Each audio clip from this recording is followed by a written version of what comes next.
Wabi nasta'inu ala murudina batin wassalatu wassalamu ala asrafil anbiya wa mursalin wa ala alihi wa sahbihi ajmain. Yang sama-sama kita hormati Direktur Politeknik LP3 Jakarta, Bapak Aksanul Akmal, para wadir yang mungkin hari ini semuanya lagi sedang sibuk dengan presentasi program kerja, presentasi OKR. Yang sama-sama kita hormati, di sini ada suhu-suhu kita, ada Pak Arifin, ada Pak Doni, dan yang kita muliakan pembicara kita pada pagi hari ini, itu Bapak Sahang Cipta, dan yang kami banggakan seluruh Bapak Ibu dosen, mahasiswa, dosen LP3, dosen PLJ, dan dosen non-PLJ mungkin yang ada di sini, dan seluruh mahasiswa yang kami cintai. Pertama dan yang paling utama, mari kita panjatkan puja dan puji syukur atas kehadirat Allah Subhanahu wa Ta'ala yang telah melimpahkan rahmat dan nikmat kepada kita semua, nikmat iman, Islam, serta sehat walafiat, sehingga pada hari ini kita masih diberikan kesempatan oleh Allah Subhanahu wa Ta'ala untuk mengikuti acara kelanjutan di hari kedua metode riset. Yang mana pada hari ini kita akan membicarakan tentang materi populasi, terus penentuan sampel dan kesalahan dan sebagainya yang berkenaan dengan populasi dan sampel. Semoga apa yang kita diskusikan pada hari ini akan membawa keberkahan dan kebaikan buat kita semua. Salam serta salawat semoga tercurah kepada junjungan Nabi besar Muhammad SAW, keluarganya, sahabatnya, serta umatnya yang senantiasa mengikuti sunnah-sunnah beliau. Semoga kita mendapat syafaatnya di yaumil qiyamah. Bapak Ibu dosen yang dirahmati Allah Subhanahu wa Ta'ala, sebelum kita mulai program kita, ada beberapa maklumat yang perlu saya ingatkan lagi kepada Bapak Ibu. Yang pertama, sebagaimana yang pernah kami informasikan sebelumnya, bahwa penelitian dan pengabdian untuk tahun ke depan, untuk tahun ini mulai bulan Februari ini dan seterusnya, kami sangat mengharapkan kepada Bapak Ibu untuk kerjasamanya mengikuti alur yang sudah sering kami sampaikan, yaitu ketika Bapak Ibu ingin melaksanakan penelitian atau pengabdian, mohon untuk segera mengisi linknya jauh-jauh hari. Jadi bukan ingin melaksanakan pengabdian besok baru diisi hari ini. Kalau bisa rentan waktunya seminggu lah paling dekat. Tujuannya apa? Karena proses sekarang itu kita sudah by system banget. Jadi segala proses itu kita ada orang lain di luar BP2M yang terlibat. Yaitu misalnya mengenai pengajuan surat tugas. Nah, pengajuan surat tugas ini sudah melibatkan pihak lain karena order surat tugas itu sudah terpusat. Jadi ada beberapa hari yang dibutuhkan untuk penerbitan surat tugas. Yang kedua ada juga nanti proses review dan sebagainya. Jadi harapan kami Bapak Ibu untuk mengisi linknya jauh-jauh hari. Nah, untuk link yang 2021 emang belum kami bagikan. Insya Allah hari ini kami bagikan Bapak Ibu yang ingin melaksanakan penelitian atau pengabdian mulai dari bulan Maret, nanti ada link baru. Link kemarin hanya untuk kebutuhan tahun 2020. Dan selanjutnya setelah Bapak Ibu melaksanakan penelitian dan pengabdian, ya mohon untuk membuatkan luarannya dalam bentuk artikel jurnal, nanti kita publiskan. Nah, terus selanjutnya kami sampaikan juga mungkin informasi yang Bapak Ibu dapat mengenai penerbitan artikel jurnal di Sinta 1 atau Sinta 2 atau jurnal internasional. Banyak informasi yang tersebar itu bahwa untuk mempublish jurnal internasional itu sangat mahal. ada yang mengatakan sampai 10 juta. Nah, pada dasarnya untuk publish jurnal ilmiah itu tidak semahal itu. Saya sudah mencoba menganalisis seluruh jurnal yang ada di Sinta 1. Nah, itu kisaran itu yang paling mahal itu 3 juta. Dan rata-rata untuk jurnal internasional itu rata-rata itu angka 1,5 juta sampai 2 jutaan. Itu rata-rata. Jadi tapi memang kita mengikuti jalur yang agak lama memang. Nah, sedangkan jurnal-jurnal atau artikel yang dipublish dengan biaya 10 juta atau 8 juta, nah itu biasanya adalah jurnal-jurnal atau predator-predator jurnal. Dan itu melalui jalan pintas. Yang nama jalan pintas memang semuanya mahal. SIM aja yang 200.000 jadi 800.000 kan gitu. Nah, kita karena waktu ini masih panjang Bapak Ibu, maka saya mengajak kepada Bapak Ibu kita ikutin jalurnya saja sebagai proses pembelajaran kita, bahwa kita mengajukan jurnal kita keluar sana, oh ternyata prosesnya seperti ini.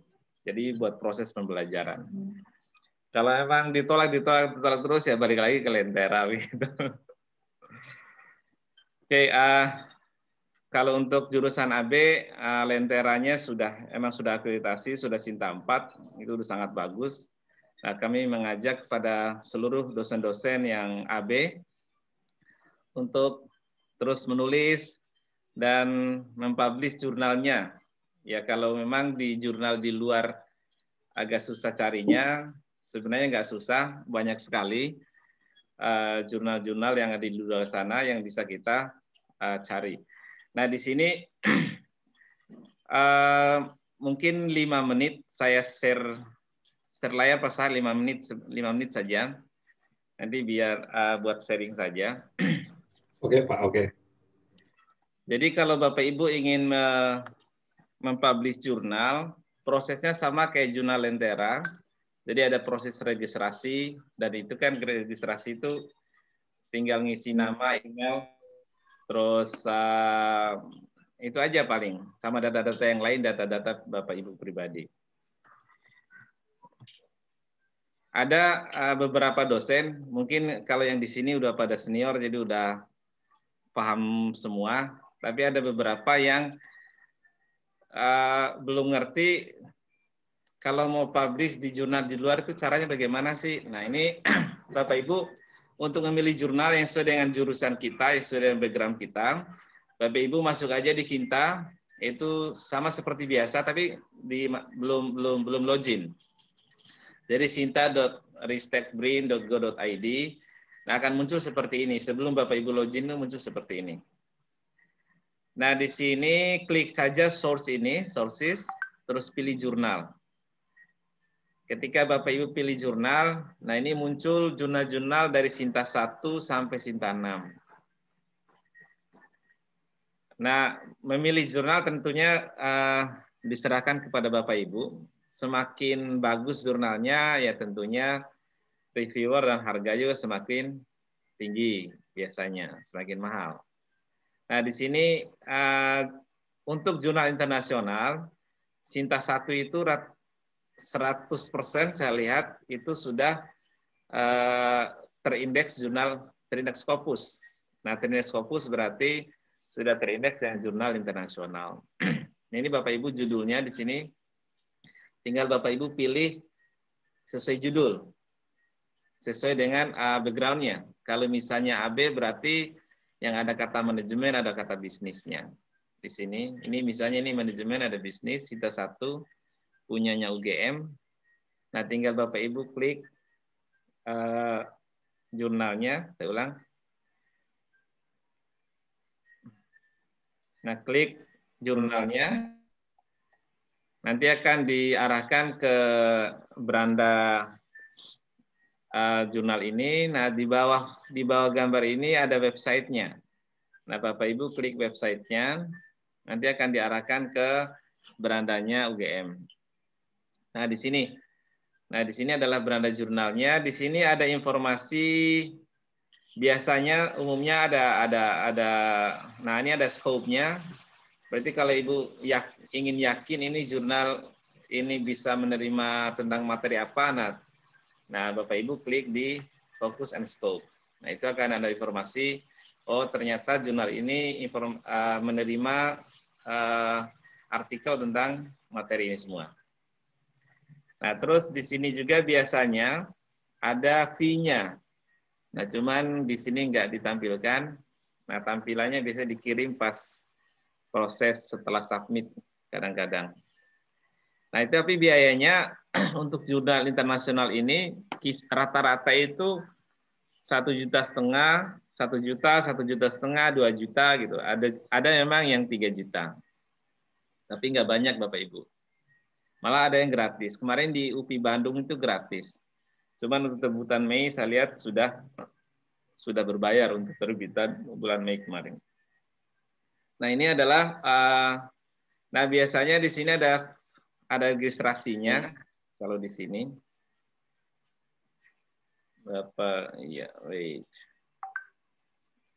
Nah ini, tapi rata-rata untuk semua rata-rata jurnal itu ada tanda registrasinya di sini, ada tanda login, ada registrasi. Nah untuk UGM ini dia milihnya di sini. Nah tinggal Bapak Ibu register. Nah kalau misalnya Bapak Ibu, kayaknya di UGM terlalu berat buat saya gitu. Nah Bapak Ibu boleh silakan milih jurnal-jurnal yang lain. Di sini ada Sinta 1 sampai Sinta 6. Jadi tinggal Bapak Ibu pilih saja. Nah itu nanti prosesnya by system semua biasanya. Nah ini untuk informasi tentang bagaimana cara mendapatkan jurnal untuk publish artikel ilmiah kita. Jadi nggak perlu nyari yang lain. Fokus ke Sinta 1 dan Sinta 6. Nah itu untuk jurnal ilmiah tentang penelitian. Abdimas memang Abdimas agak jarang. Tapi insya Allah dalam waktu dekat kita akan membuat jurnal Abdimas sendiri. Mudah-mudahan mohon doanya, mohon dukungannya, mudah-mudahan bisa berjalan dengan baik. Insya Allah. Itu yang pertama.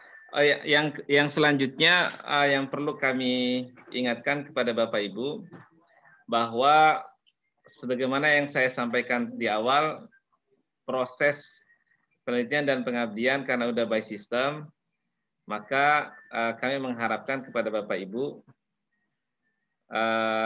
ya sekali lagi untuk mengikuti alur, dikarenakan sekarang ini tidak bisa namanya surat tugas itu dibuat tanggal mundur yang seperti biasa. Karena kadang-kadang Bapak Ibu setelah lagi bekades seperti ini minta tanggal mundur.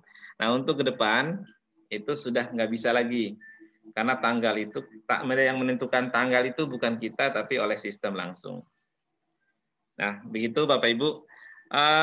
Langsung saja, udah kelamaan, saya serahkan kepada Pak Sang untuk melanjutkan materinya tentang populasi, penentuan sampel, dan kesalahan-kesalahan dalam menentukan sampel.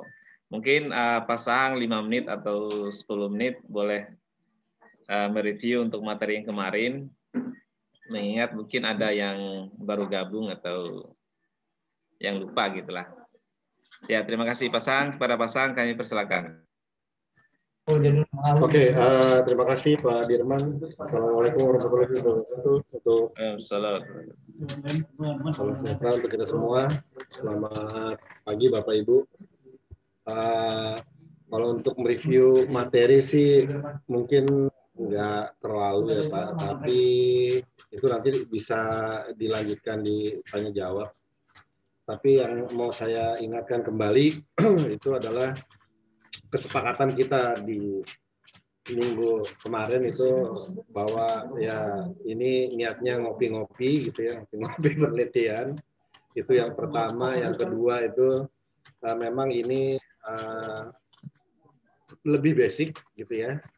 I'm sorry if this is too basic ya, tapi memang karena berkaitan dengan bincang-bincang bersama Pak Dirman di awal, kita memang mau kembali ke basic gitu ya. Yang berikutnya kesepakatannya itu adalah bahwa ini memang for researcher, jadi tidak diharuskan atau dipaksakan untuk mahasiswa. Kalau mau dipaksakan untuk mahasiswa yang mungkin nggak sekarang gitu ya, ke depan untuk menjadi bahan pemikiran kita bersama.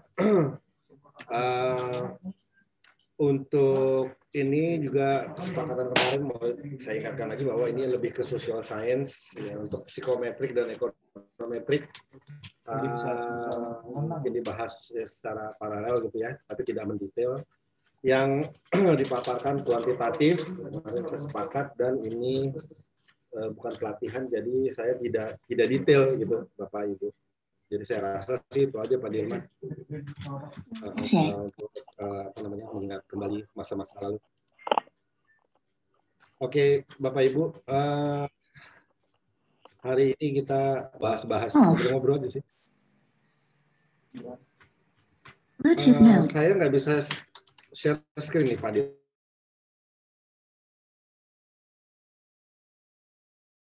Harusnya mesti kasih.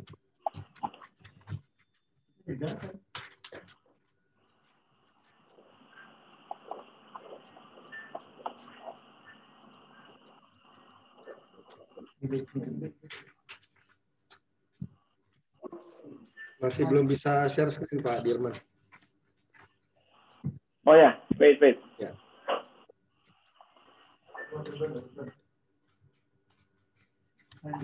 Oh iya Bapak Ibu, kalau ada suara berisik-berisik sedikit, mohon dimaklumi ya. Soalnya saya sedang tidak di rumah. Jadi karena ini public domain, jadi mohon dimaklumi.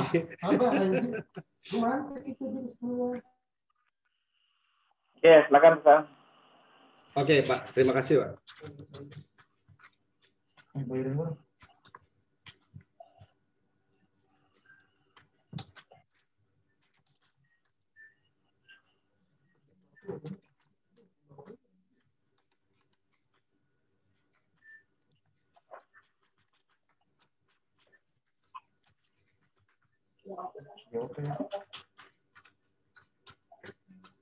Oke, hari ini kita akan ngobrol-ngobrol soal populasi, sampel, sama error yang berkaitan dengan populasi dan sampel, Bapak Ibu.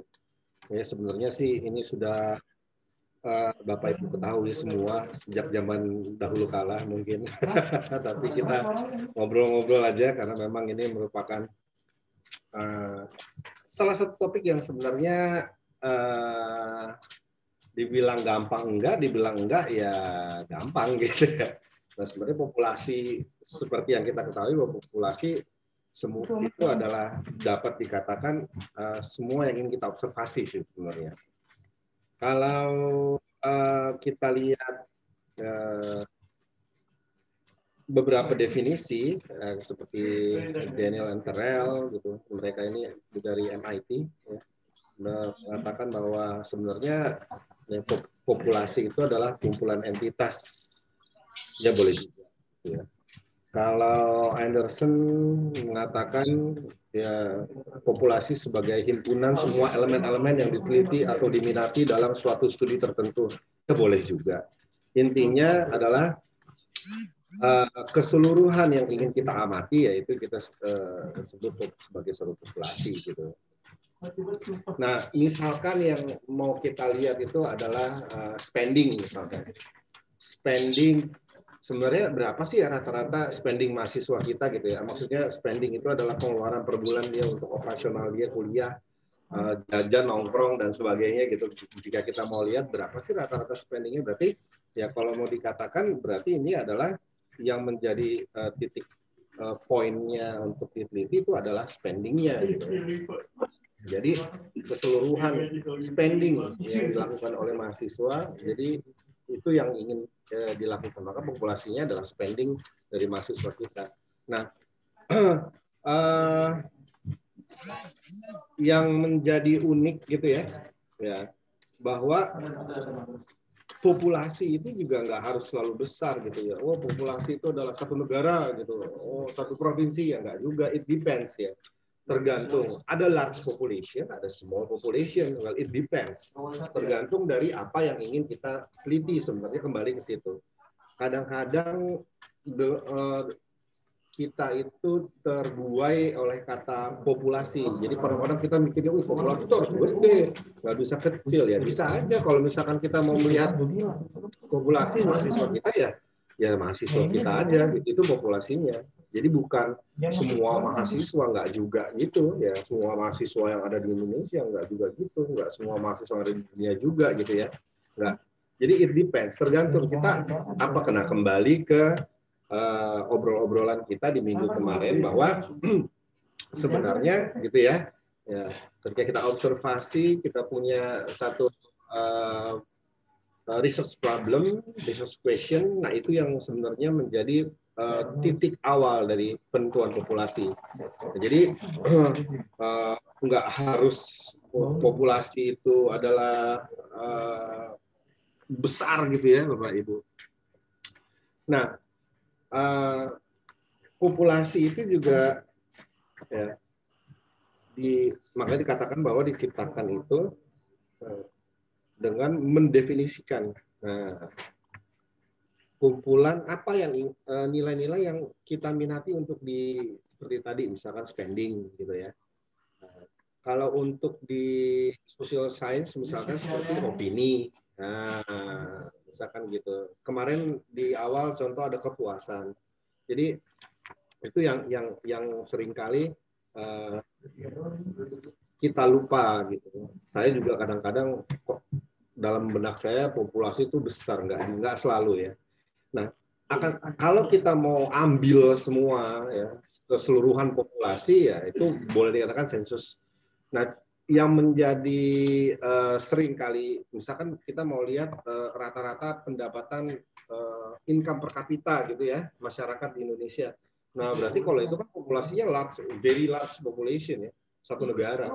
Nah, kita mau ambil semua itu sensus. Yang menjadi permasalahan adalah sensus ini kalau dia very large population seperti ini akan banyak memakan energi dan sumber daya ini ya. Begitu juga segala macam hal yang dibutuhkan termasuk uang, waktu gitu ya. Nah, sumber daya yang mahal ini yang punya cuma pemerintah biasanya menurut saya gitu ya. Makanya sensus biasanya itu dilakukan memang oleh pemerintah gitu, untuk mengetahui berbagai perkembangan ekonomi, sosial dan lain sebagainya. Nah, bagaimana kalau kita researcher mau melakukan sensus? Well, it depends ya. Kalau memang populasinya nggak very large seperti satu negara, misalkan kita mau ambil semua mahasiswa kita, ya berarti kita juga melakukan sensus, sebenarnya sensus di PLJ gitu. Bahasanya secara definitif sih begitu ya. Nah, untuk itu makanya kita harus kenal apa yang disebut dengan unit of analysis juga. Ya, saya yakin Bapak Ibu tahu ya unit of analysis ini. Nah, yang menjadi fokusnya itu adalah sebenarnya ya apanya sih yang mau kita lihat gitu ya. Nah, ini juga seringkali terjadi miss gitu ya, terjadi seperti tadi yang mau dilihat spendingnya gitu. Nah, seringkali kalau udah contoh misalkan waktu kita mau melihat opini misalkan karyawan terhadap katakanlah kebijakan satu perusahaan gitu atau kebijakan di PLJ gitu. Kita mau lihat opini karyawan, oke, berarti yang kita lihat opininya itu individual. Berarti unit of analisisnya individual. It's okay. Nah, yang menjadi permasalahan kadang-kadang kita sering lihat contoh yang mau kita riset itu adalah hubungan gitu ya, atau hubungan antar si pemimpin dengan bawahannya. Nah, seringkali gitu kalau saya perhatikan memang researcher itu dia hitungnya sebagai jadi individunya, karyawannya gitu ya. Sebenarnya bukan gitu. Unit of analisisnya pair dia, pasangan. atasan bawahan, atasan bawahan, atasan bawahan, atasan bawahan. Harusnya pasangannya itu, misalkan contoh hubungan suami istri gitu ya dalam satu keluarga. Kita mau lihat intensitasnya, intimasinya misalkan. Nah, yang kita survei itu per individu. Sebenarnya nggak seperti itu. Unit of analisisnya pasangannya itu si suami istri. Atau kalau mau kita lihat teamwork. Nah, teamwork di satu perusahaan. Nah, sebenarnya yang mau kita lihat itu timnya gitu ya. Nah, ini yang kadang-kadang suka miss juga di antara kita. Termasuk saya juga kadang-kadang suka lewat tuh, Bapak Ibu. Nah, jadi kalau kita pahami gitu ya, si unit of analysis ini kalau beberapa kayak Bremen bilang gitu bahwa sebelum melakukan penarikan sampel perlu diklarifikasi dulu gitu ya, kategori ya orang atau apapun unit analisisnya sehingga ya, pertanyaan penelitian dapat menjadi pedoman. Ya ada beberapa pendapat seperti itu. Nah ini yang menjadi perhatian bagi kita gitu ya. Apa sih sebenarnya apa yang sebenarnya mau kita lihat.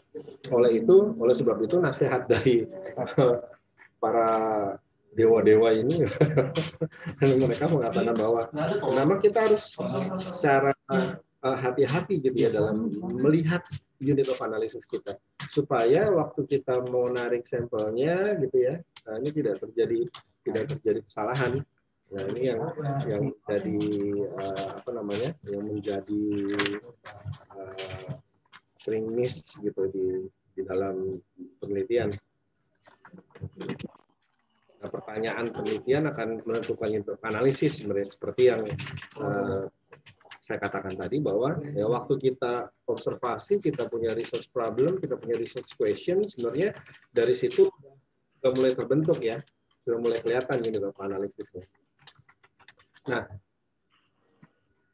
yang menjadi permasalahan gitu ya, yang menjadi permasalahan itu adalah bahwa sebenarnya gitu ya, waktu kita mau ambil semua sampel, semua populasi, kembali ke permasalahan sumber daya tadi ya.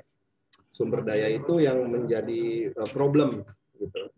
Waktu, uang, tenaga, energi, pikiran, perasaan gitu. Nah ini yang menjadi problem. Oleh itu ya makanya perlu dilakukan satu apa yang disebut sampel atau penarikan sampel.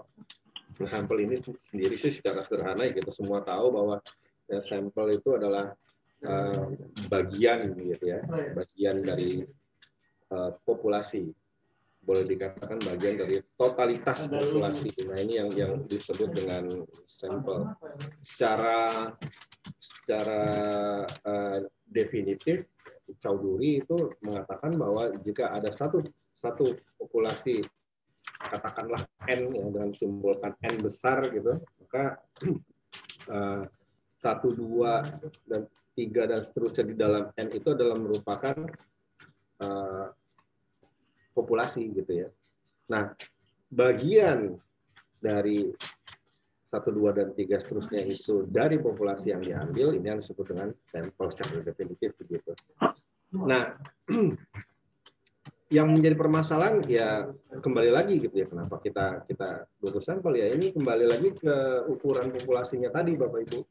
Kalau memang besar gitu ya, kita tidak bisa melakukan satu sensus, memang sebaiknya diambil itu sampel karena untuk memudahkan melakukan penghematan sumber daya dan lain sebagainya. Ini sebenarnya sih ya lebih ke arah hal tersebut. Tapi kalau memang memungkinkan ditarik semua, it's okay, nggak masalah gitu ya. Ya saya pernah melakukan bukan penarikan sampel ya, tapi seluruh populasi yang ada di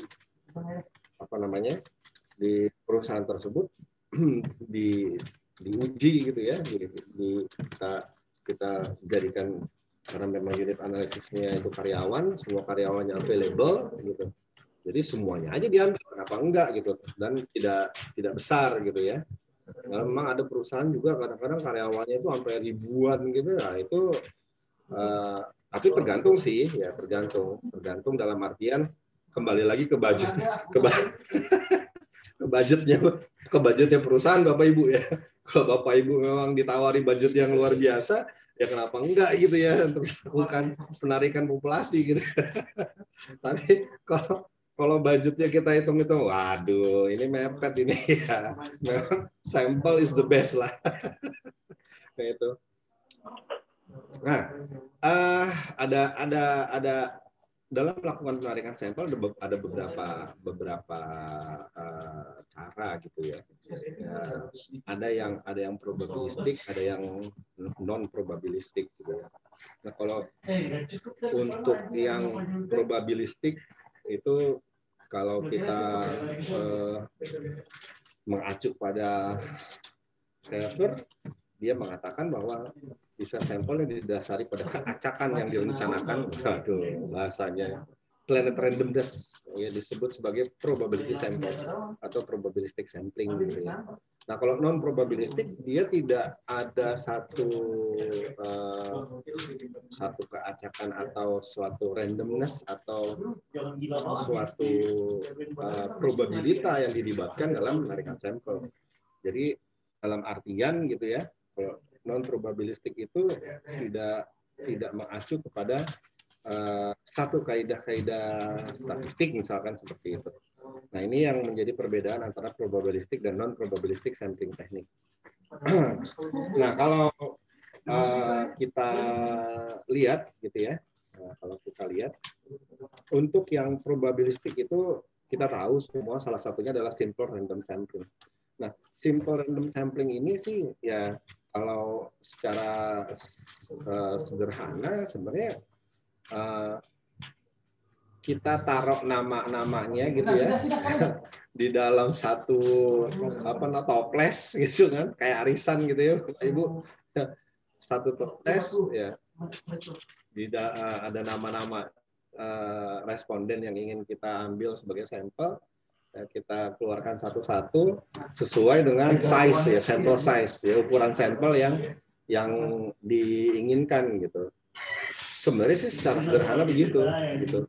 Yang menjadi sedikit permasalahan adalah waktu kita masukin nama-namanya itu gitu ya, nama-namanya itu ini kan kita sebut dengan frame, istilah di dalam sampling survei gitu ya.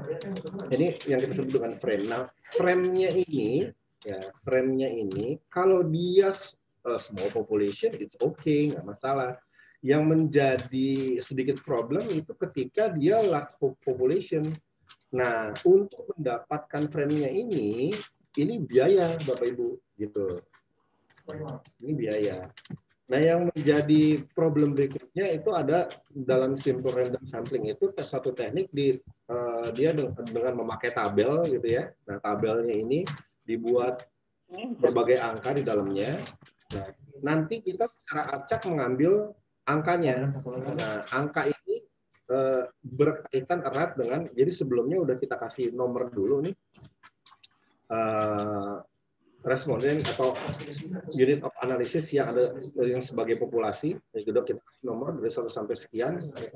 Nah, nanti kita kasih kode, ini ada istilah coding gitu ya, di dalam bukan pengambilan sampel. Nah, nanti katakanlah Joko Widodo itu 1 gitu ya. Nadiem Makarim 2. Nah, jadi ketika kita ambil di tabelnya itu angka, misalkan katakanlah ada 4 digit angka, kita lihat belakangnya.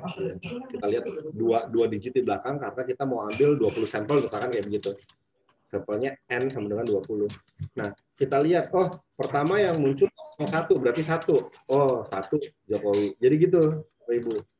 Nah, yang menjadi permasalahan bikin tabelnya ini juga menjadi satu PR tersendiri gitu ya kalau di simple random sampling. Kalau dilihat secara definitif sih kayaknya gampang gitu ya simple random sample. Cuman, nah kembali lagi kita ngomongin seberapa besar populasinya ini yang menjadi problem untuk simple random sampling itu sendiri. Nah, ini yang menjadi keunikan dari simple random sampling itu adalah bahwa ada setidaknya dua teknik ya di dalam simple random sampling. Itu pertama disebut dengan haphazard sampling. Nah, haphazard sampling itu menarik sampel secara serampangan, asal-asalan aja gitu. Ya. Mungkin nama-namanya kita sebar di lantai, ya kita ambil aja acak. Ya. Nah, itu haphazard sampling. Ada juga yang kedua itu representative sampling. Nah, kalau representative sampling ini melibatkan pemilihan satu sampel yang dianggap khas atau representatif dari populasinya. Nah, ini representative sampling ini termasuk dalam simple random sampling. Ini sebenarnya lebih ada unsur subjektivitasnya kalau untuk representative sampling karena kita sudah melihat suatu karakteristik yang khas dari populasi. Nah, ini yang langsung kita pilih gitu secara acak. Nah, ini ya either ways gitu ya, yang mana aja, tetapi tetap ini judulnya masuk ke dalam simple random sampling. Nah, teknik berikutnya itu disebut sebagai suatu stratified random sampling gitu ya. Nah, kalau untuk yang stratified random sampling, nah ini agak beda dengan yang simple random. Saya sih melihat gitu ya, untuk banyak sekali research gitu, itu memang yang menjadi primadona itu simple random sampling, Bapak Ibu. Ya. Nah, untuk yang stratified ini saya agak jarang melihatnya pakai stratified random sampling ya. Ya, karena dia harus kita bagi dulu ya populasinya kepada grup-grup yang non overlapping istilahnya gitu. Nah, grup-grup yang non overlapping ini yang disebut dengan strata. Strata itu jamak, kalau singularnya itu stratum gitu ya. Sama seperti data itu kan sebenarnya jamak gitu ya. Kalau singularnya kan datum. Nah, si strata ini gitu ya. Nah, strata ini setelah kita bagi-bagi menjadi strata, barulah kita ya, pilih sampelnya itu dengan simple random sampling dari setiap stratum gitu. Nah, ini yang menjadi keunikan khusus gitu ya ketika kita melakukan stratified random sampling. Nah, kenapa ada stratified random sampling? Karena dia tujuannya itu ingin mengestimasi total nilai suatu hal dari misalkan 2 atau lebih area daerah. Nah, misalkan katakan seperti ini, kita mau melihat ya spending mahasiswa, gitu ya, tapi kita bagi areanya karena kita ada 16 cabang, jadi kita bagi 2 area, dalam Jakarta dan luar Jakarta. Nah, ini Bu, Bapak, Ibu. Loh, kenapa dibagi dalam Jakarta dan luar Jakarta?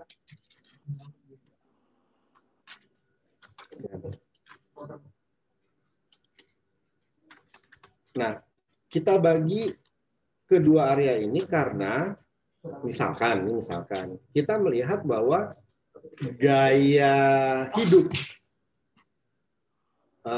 mahasiswa yang ada di dalam kota Jakarta, berarti kan Jakarta Utara, Barat, Timur, dan sebagainya itu berbeda dengan katakanlah di Tangerang misalkan gitu, atau di Bekasi. Kalau anak Jakarta misalkan nongkrongnya aja di coffee shop misalkan aja gitu. Jadi kita mau melihat ya secara berbeda gitu antara yang dalam Jakarta dengan yang luar Jakarta. Makanya kita bagi dulu populasi mahasiswa kita gitu, misalkan ke dalam 2 grup ya. Nah, antara dalam Jakarta dan luar Jakarta ini batasnya jelas gitu. Jadi dia nggak overlapping. Barulah setelah itu ya berarti kalau dalam Jakarta kampusnya apa aja tuh? Pasar Minggu, terus Jakarta Utara, Jakarta Timur, Kramat. Nah, ini masuk ke dalam stratum dalam Jakarta. Baru kita ambillah pakai simple random sampling. Nah, kalau stratified random sampling seperti itu, gitu. Ini yang apa namanya menjadi keunikan dari. Cuman sih kalau saya lihat kebanyakan ketika misalkan kita mau lihat spending mahasiswa gitu atau opini mahasiswa atau kepuasan mahasiswa terhadap program-program yang ada di kampus gitu misalkan, itu kita nggak pakai stratified random sampling kebanyakan, pakainya simple random sampling. Nah ini kalau dibilang nggak tepat, iya nggak juga sih gitu ya. Cuman ada suatu hal yang ingin kita lihat kalau di dalam stratified random sampling yang tidak kita lihat di dalam simple random sampling. Kalau menurut saya sih lebih ke arah situ. Nah, berikutnya itu systematic, ya, systematic sampling. Nah, kalau systematic sampling karena kembali lagi sebenarnya kalau kita lihat secara step by step dari simple random sampling dan stratified random sampling, sebenarnya frame-nya itu yang membutuhkan kerja yang sangat detail lah, boleh dikatakan seperti itu. Nah, kalau systematic sampling ini, ide dasarnya dari systematic sampling itu lebih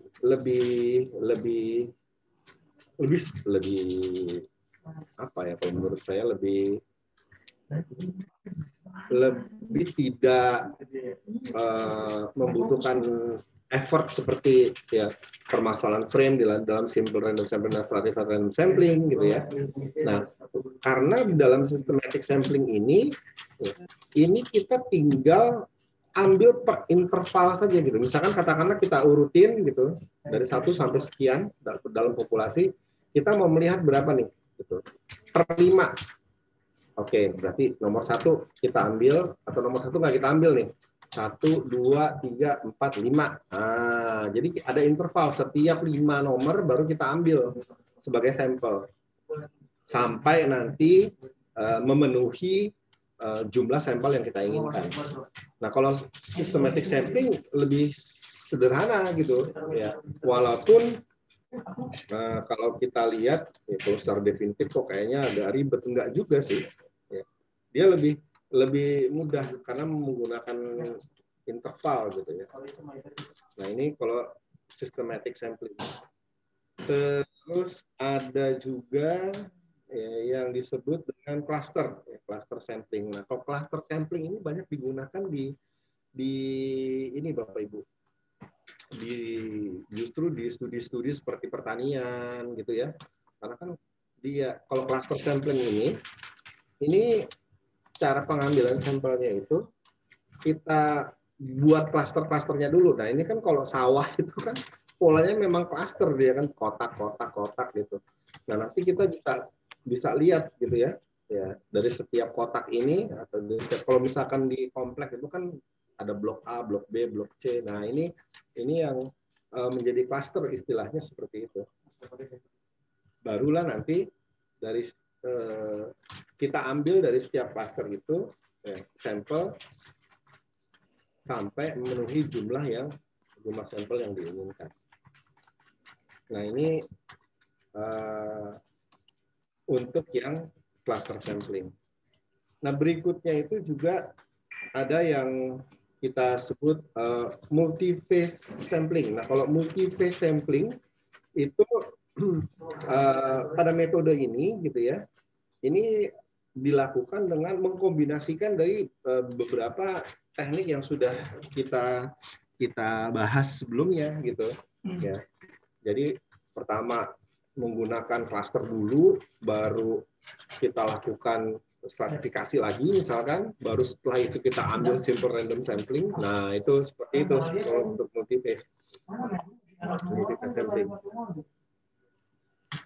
Nah, jadi penggabungan beberapa boleh dikatakan metode penarikan sampel yang sudah ada sebelumnya.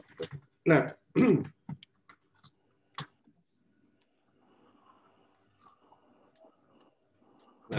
berikutnya biasanya permasalahan itu adalah pada berapa sih ya, sampel yang kita harus ambil gitu ya. Ini juga menjadi pertanyaan klasik. Kembali lagi sih kalau menurut saya itu kembali ke probabilistik dan non probabilistik gitu ya. Kalau misalkan kita mau probabilistik ya ada beberapa gitu ya. Misalkan kayak Cochrane menawarkan ya, suatu metode pengukuran seberapa besar gitu ya. Seberapa besar sampel yang harus diambil itu dia katakan bahwa ukuran sampel itu dibentuk dari nilai Z dalam normal distribution kedua, terus di mana itu merupakan estimasi proporsi dari populasi, sedangkan Q,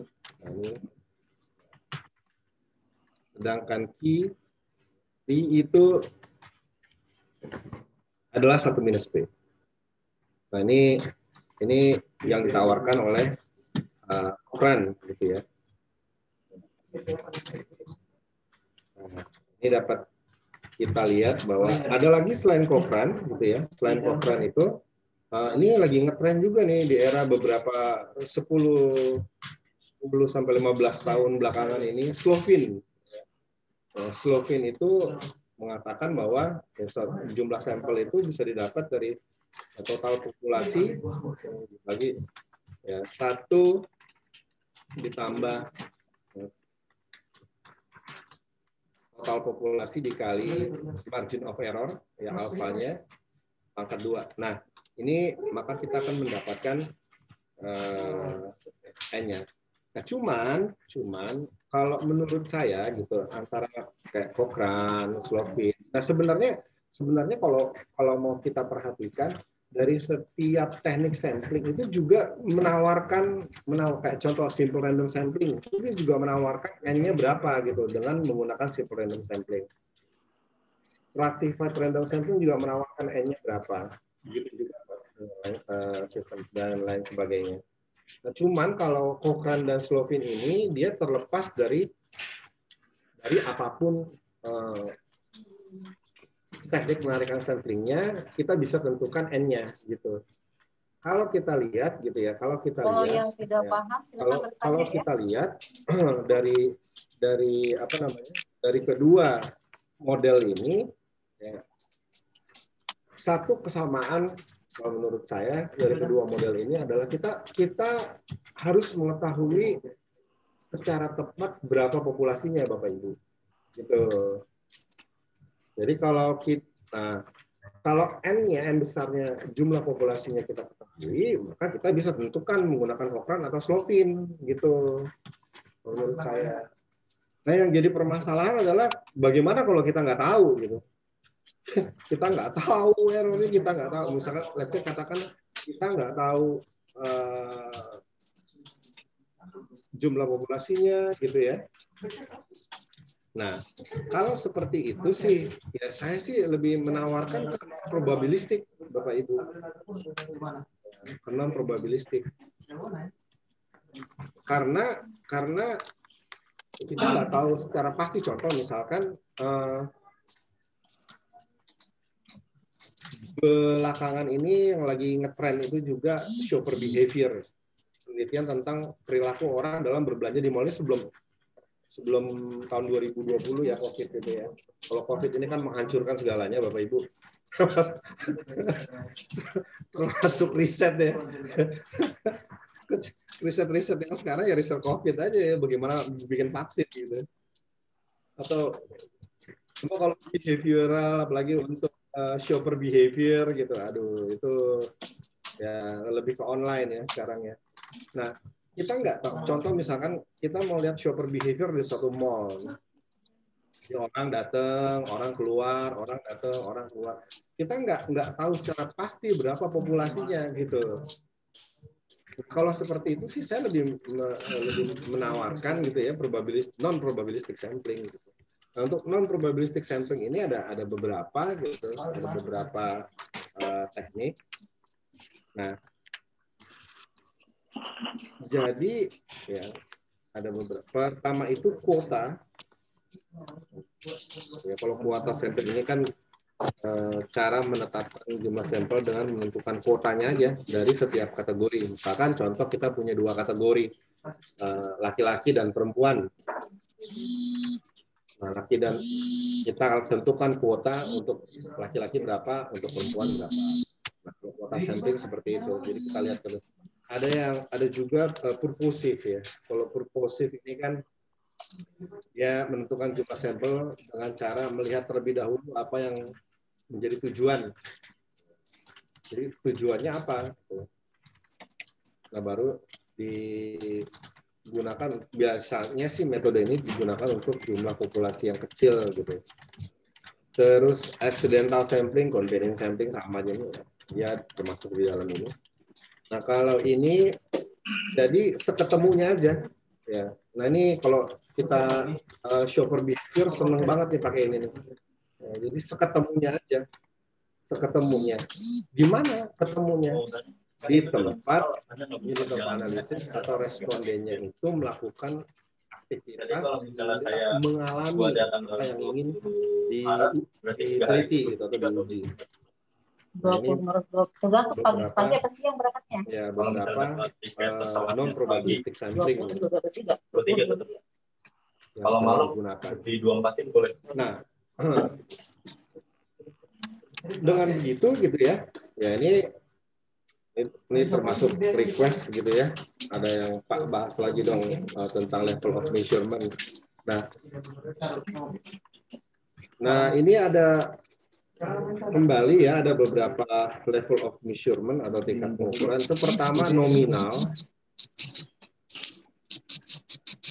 atau kalau di buku-buku literatur kita tuh bahasa Indonesia sering dibilang sebagai skala nominal gitu ya. Terus ordinal kalau untuk yang nominal itu sendiri kan mengindikasikan adanya perbedaan antar kategori. Contoh misalkan laki-laki perempuan. Nah, laki-laki kita kasih 1, perempuan kita kasih 0 misalkan. Atau kita balik aja. Laki-laki kita kasih 0, perempuan kita kasih nilai 1. Nah, tapi tidak ada perbedaan antara 1 sama 0 atau 1 sama 2 gitu. Bukan 1 lebih tinggi, 0 lebih kecil atau lebih rendah, tidak gitu. Kalau nominal kan begitu. Nah, kalau ordinal ini mengindikasikan adanya perbedaan antar kategori. Justru ada perbedaan dan adanya peringkat. Dan adanya peringkat. Misalkan kita mau melihat pangkat gitu ya. Jukit, tamtama, perwira misalkan. Nah, itu kita kasih kode 1, 2, 3 gitu. Kita kasih. Atau sangat setuju, tidak setuju. Nah, ini masuk ordinal ya. Pak, kenapa sih harus ada nominal, ordinal? Nanti kan permasalahannya ke statistiknya kalau itu. Biasanya kalau dia nominal, dia nanti jatuhnya ke non parametrik. Ya, kalau misalkan kita mau lihat katakanlah pemilih wanita dan pemilih pria gitu. Maksudnya pemilih dalam pemilu gitu ya. Kita mau melihat nih gitu. Ya. Wanita itu cenderungnya lebih memilih apa, pria itu cenderungnya lebih memilih apa partainya, misalkan seperti itu. Nah, itu kan bisa karena dia nominal berarti jadinya nanti non parametrik. Nah, kalau ordinal ini yang bisa untuk parametrik gitu. Uji parametrik. Berikutnya interval. Nah, ini juga ya mengindikasikan seperti indikasinya sama seperti dia memiliki sifat nominal dan memiliki ordinal. Nah, bedanya dari kedua level of measurement di atas itu bahwa untuk yang interval ini menspesifikkan nilai jarak antar kategori. Misalkan derajat deh, ya derajat Celcius gitu. Ya, derajat Celcius. 30 derajat Celcius berbeda dengan 31 derajat Celcius. Ya, dan jaraknya adalah 1 derajat Celcius gitu. Kalau interval dia. Nah, berikutnya itu rasio gitu ya. Nah, kalau rasio itu mengindikasikan sama aja yang sudah diindikasikan oleh ketiga level of measurement di atas, akan tetapi dia punya memiliki nilai nol yang benar-benar nol gitu. The absence of number gitu ya. Atau true zero istilahnya gitu. Itu bedanya itu dengan yang berikutnya. Nah, dalam riset yang sering dilakukan oleh social research, termasuk ilmu administrasi, ya, kebetulan kita kan banyak yang di contoh misalkan administrasi bisnis gitu ya, tergabung dalam administrasi bisnis. Nah, ini lebih banyak makanya ordinal. Nah, kalau di level of measurement ini memang ordinal jadi primadona. Cuma memang kalau sudah masuk ke ranah-ranahnya ekonometrika seperti itu memang lebih ke level of measurement-nya rasio gitu ya. Apalagi untuk time series data analisis seperti itu. Nah, karena dia ordinal, jadi dalam ordinal ini ada beberapa skala gitu, yang ditawarkan. Ya, karena kita kan memang mau melihat adanya peringkat ya, perbedaan antar kategori dan ada peringkatnya. Gitu. Nah, pertama yang menjadi primadona dalam dalam level of measurement ordinal ini adalah skala Likert. Wah, ini menjadi primadona nih skala Likert nih. Ya. Terus ada skala Thurston. Ya. Skala Thurston. Kalau skala Likert itu dia sudah sering kita gunakan ya Likert ya. Dikembangkan oleh orang namanya Rensis Likert itu sekitar tahun 1930-an. Awalnya dia itu untuk melihat tingkat pengukuran ordinal dari sikap attitude ya. Dia mau melihat attitude. Nah, kalau skala Likert ini biasanya meminta responden untuk mengindikasikan apakah mereka setuju atau tidak setuju seperti itu ya. Jadi perbedaan nilai antara setuju dan tidak setuju. Kalau Thurston ini, dia ini termasuk skala ordinal juga, termasuk level of measurement ordinal juga. Nah, skala Thurston ini dikembangkan oleh seorang peneliti, namanya Thurston itu sekitar tahun Louis Thurston sekitar tahun 1920-an. Klasik nih. Nah, kalau Thurston ini dia agak berbeda ya dengan Likert. Dia tetap menggunakan angka sama kayak Likert 1 2 3 4. Kalau dia ini yang menjadi permasalahan di Thurston itu adalah bahwa dia menggunakan hukum penilaian komparatif atau the law of comparative judgment gitu. The law of comparative judgment. Nah, jadi pengembangan skalanya itu ya dia membuat satu boleh dikatakan menggunakan adjektif gitu ya. Ya. Dia menggunakan adjektif, yaitu dengan misalkan contoh baik, buruk, gitu aja. Nah, nanti antara baik dan buruk ini dikasih angka 1 sampai biasanya dia 7, 9, atau 11 ya, pilihan di Thurston itu. Nah, lalu dia membuat yang menjadi kesulitan di Thurston ini adalah bahwa skala ini tuh harus ada jurinya gitu, dan harus dikembangkan suatu pertanyaan yang banyak dari satu katakanlah hal yang ingin diteliti, katakan 100 pernyataan gitu, statement. Nah nanti gitu ya dilihat, katakanlah kita dari kita mengembangkan 120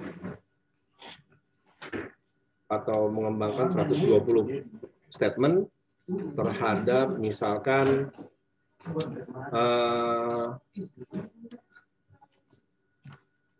program CNP misalkan kayak gitu. Tapi respondennya ini harus juri, dia judge, jadi dia harus paham sekali gitu mengenai, jadi nggak bisa sembarangan yang ditanya. Ini yang jadi problem di Thurston. Baru dari ya, penilaian juri-juri ini dilakukan komparatifnya. Nah, dari 120 katakanlah hanya tinggal 30 statement yang benar-benar merepresentasikan yang benar-benar merepresentasikan hal yang ingin dikatakanlah program CNP. Ada lagi skala Burgardus Social Distance. Jadi nggak cuma Likert sebenarnya untuk yang ordinal ya, Bapak Ibu. Nah, kalau Burgardus Social Distance ini dikembangkan sama Emory Burgardus sekitar tahun 20-an ya, untuk mengukur kesediaan anggota dari kelompok etnik yang berbeda untuk hubungan satu dengan lainnya. Nah, statement yang dibuat itu mulai dari tingkat yang renggang sampai ke tingkat hubungan yang intimasinya tuh sangat erat gitu. Memang ini biasanya untuk mengukur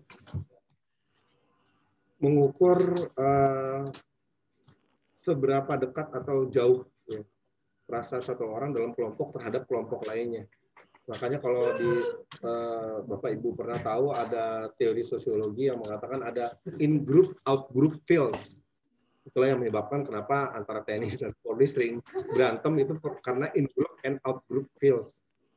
Kita adalah kelompok ini yang merupakan lebih baik dari yang lain adalah buruk. Nah itu in-group, out-group feels ini bisa diukur dengan Burgardus Social Distance Scale gitu ya. Skala Burgardus Social Distance. Terus ada lagi skala itu namanya semantik diferensial. Yang dikembangkan sekitar tahun 1950-an sebagai suatu pengukuran tidak langsung dari perasaan seseorang mengenai suatu konsep, objek, atau orang lainnya. Nah, ini lebih banyak ke ini adjektif nih. Jadi bad, good, dan sebagainya. Sama juga. Terus Goodman ini disebut sebagai cumulative scaling index, dikembangkan sekitar tahun 40-an.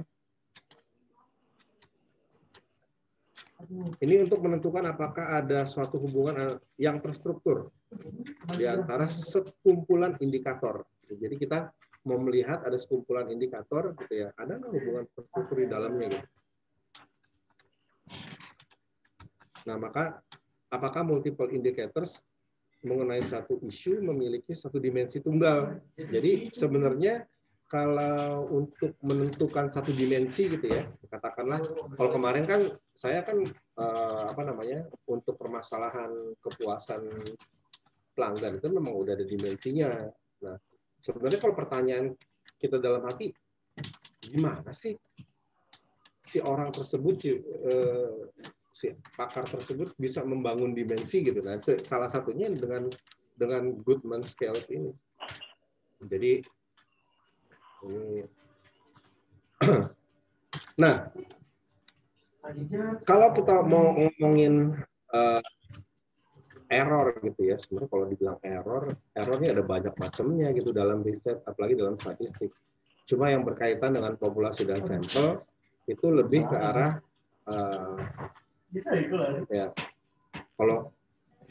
kalau kita lihat ya sebenarnya populasi itu memiliki ukuran-ukuran gitu ya Bapak Ibu. Ada rata-rata populasi, ada varians gitu ya, ada standar deviasi, ada proporsi gitu. Nah, kalau ini sebenarnya dalam populasi sendiri gitu ya, standar deviasi itu merupakan cerminan dari error dalam data sih. Makanya nanti ya dia itu, nah kalau kita lihat di dalam normal distribution atau distribusi normal itu ada area 1 sigma. Sigma itu adalah standar deviasi ya. Maka kalau kita ketahui mu atau rata-rata dalam satu populasi, katakanlah seperti itu ya. Area 1 sigma itu ke kiri dan ke kanan ya, berarti positif 1 sigma ke kanan, negatif 1 sigma ke kiri itu merupakan 68% dari data. Nah, 68% dari data. Sisanya nggak diobservasi gitu ya, atau di luar dari yang kita inginkan, maka kita sebut dengan errornya. Ya. Sedangkan kalau dua sigma ke kanan dan ke kiri ini merupakan area 95% dari data. Ya, sedangkan area 3 sigma, gitu ya. Area 3 sigma berarti positif ke kanan 3 sigma, ke kiri 3 sigma itu 99,7% dari data. Nah, maka ya, boleh dikatakan ya, margin of error. Nah, itu kan dari setiap area ini ya, atau dari setiap 1 sigma, 2 sigma, 3 sigma ini berbeda-beda. Gitu, berbeda-beda. Nah, ini akan menjadi ya, kalau kita mengatakan estimasi parameter, ya sebenarnya kan tujuan kita mengambil sampel itu adalah untuk mengestimasi parameter populasi. Nah, waktu kita ngambil sampel, sebenarnya kita mau, salah satu tujuannya adalah untuk mengestimasi mu, mengestimasi standar deviasi sigma, mengestimasi pi, gitu. Sebenarnya memang itu. Nah, di sini itu karena kita sampel, maka kita tidak bisa mengatakan pasti 100%. Itu yang jadi problem, gitu, Bapak Ibu. Makanya kembali ke ya, area ya, under the curve atau 1 sigma, 2 sigma, 3 sigma tadi dalam distribusi normal. Ya, ini membuat ya, menentukan gitu ya berapa margin of error-nya. Makanya kalau dalam ya estimasi parameter bisa kita katakan, let's say katakan saya 95% confidence yakin bahwa mu itu antara sekian dan sekian ketika kita melakukan penarikan sampel dari satu populasi. Jadi lebih ke arah margin of error-nya. Nah, maka gitu ya margin of error seperti yang tadi disinggung di atas atau ketika kita membahas tentang Cochrane dan Slovin untuk sample size, ya, maka ketika kita katakan bahwa areanya adalah 2 sigma atau 95% dan dia dua sisi, maka sisanya itu adalah 5% alfanya atau margin of error-nya. Ini kita bagi dua. Jadi 2,5, 2,5. Kalau dia two side ya, atau two ways. Nah, kalau satu ya berarti persen margin of error-nya. Tinggal di kanan atau di kiri skewness-nya. Ini. Nah, Ya, permasalahan berikut itu adalah bahwa ketika kita mengatakan ada dalam pengujian itu nanti untuk khususnya hypothesis testing atau uji hipotesis itu ada type 1 error dan type 2 error gitu ya. Ya, kalau type 1 error itu menolak null hypothesis, padahal null hypothesisnya benar, sedangkan secara sederhana begitu ya Bapak Ibu. Sedangkan type 2 error menerima null hypothesis padahal null hypothesisnya salah gitu. Nah, ini yang perlu dihindari nanti ya, ketika kita menguji sampel kita untuk melakukan satu inferential statistik, gitu. Menarikan kesimpulan berdasarkan statistik. Oke, Bapak Ibu, saya rasa untuk populasi sampel dan error cukup sekian. Jika saya kembalikan ke Bapak Dirman sebagai Ketua BP2M. Silakan Pak Dirman. Oke, terima kasih Pak Sang. Luar biasa materinya. Ini setidaknya bagi yang mahasiswa mendapat pengalaman baru, ternyata ada beberapa cara untuk menentukan sampel dan bagaimana caranya. Nanti untuk prakteknya nanti untuk pertemuan-pertemuan selanjutnya mungkin. Dan setidaknya ini untuk mengingatkan kita kembali atau memberikan referensi buat kita semua untuk penentuan sampel, skala dan sebagainya.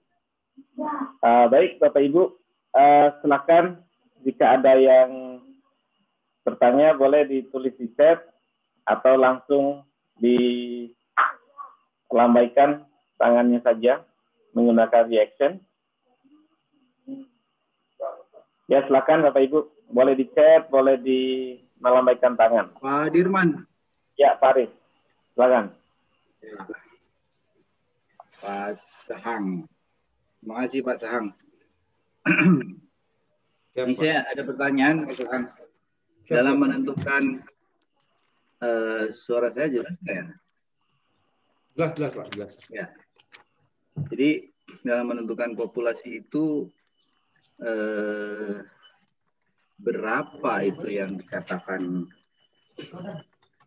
apa ya, mencukupi atau tidak mencukupi, ini batasannya bagaimana nih? Misal begini, kalau kita menggunakan metode kuantitatif ya untuk meneliti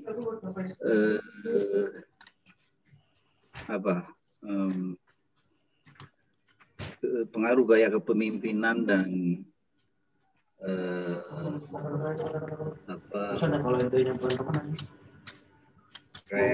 pengaruh gaya kepemimpinan dan kreativitas terhadap kinerja misalnya.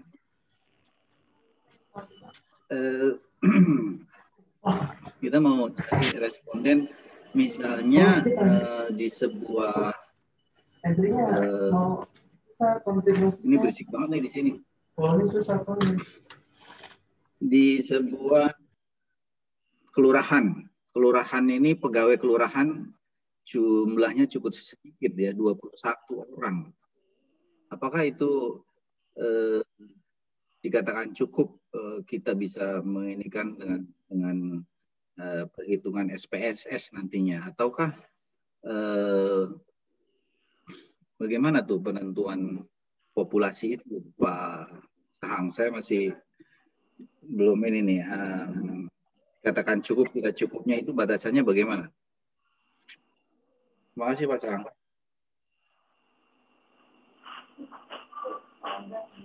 Oke Pak Haris.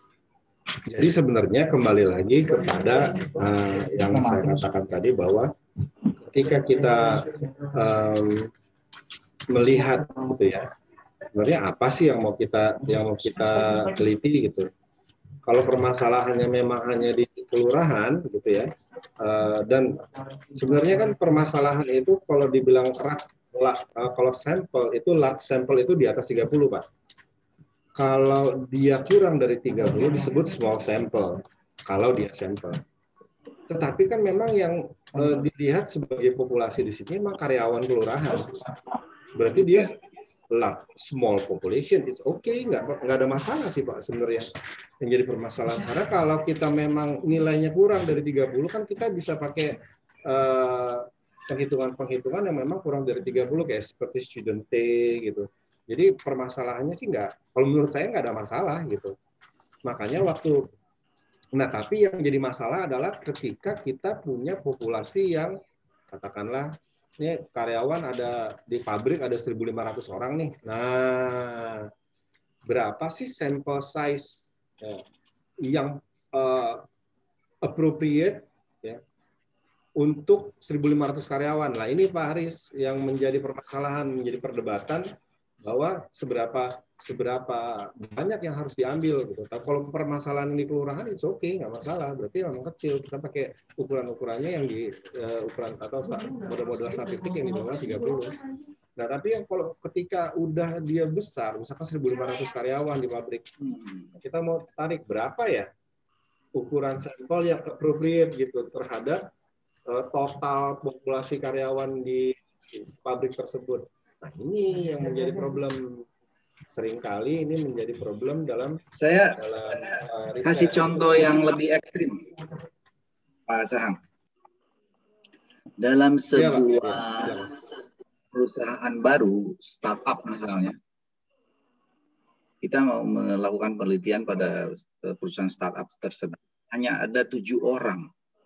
Dia sudah berjalan sekitar misalnya 1 tahun lah. 7 orang nih. Hanya 7 orang. Kita mau lihat bagaimana pengaruh misalnya penggunaan Instagram sebagai alat promosi terhadap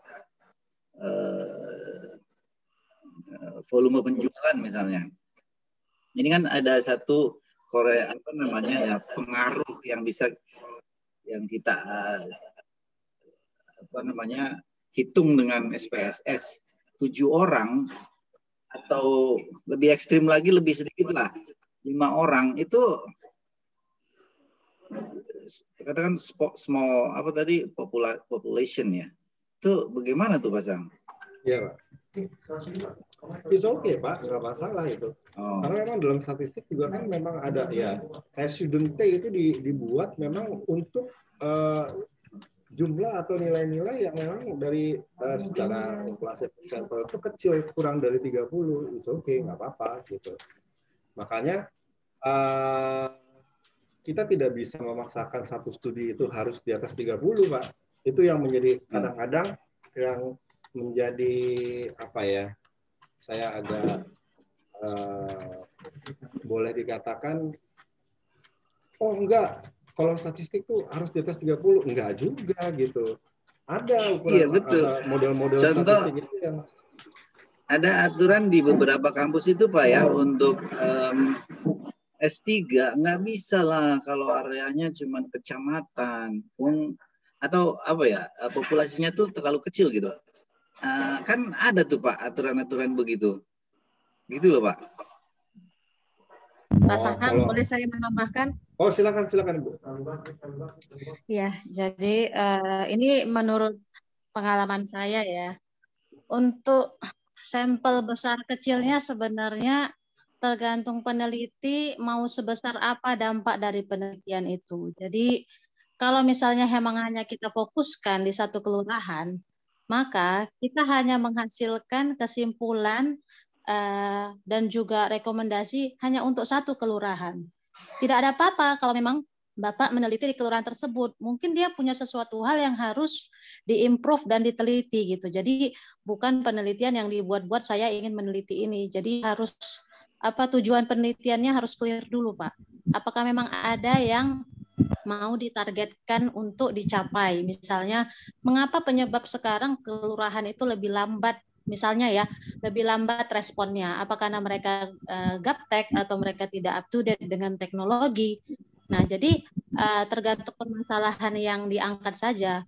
kecil besarnya itu hanya berdampak pada efek penelitian yang Bapak ambil. Jadi kalau misalnya hanya satu kelurahan, Bapak nggak bisa menyamaratakan itu berlaku di kelurahan yang lain. Jadi nanti di kesimpulannya pun sangat jelas. Ini berlaku untuk kondisi kelurahan seperti apa. Jadi itu yang kalau tidak atau bisa atau tidak bisanya saya bilang bisa, tapi skopnya memang sangat kecil. Artinya hanya berkisar kelurahan itu saja gitu loh. Besar tidaknya kalau Bapak menggunakan pendekatan kuantitatif, memang nanti akan kesannya angkanya nggak terlalu terlihat signifikan perbedaannya. Kenapa? Karena sampelnya kecil. Tapi saat Bapak mengangkat itu dalam bentuk kualitatif, itu lebih, kalau menurut saya akan lebih banyak yang bisa diceritakan.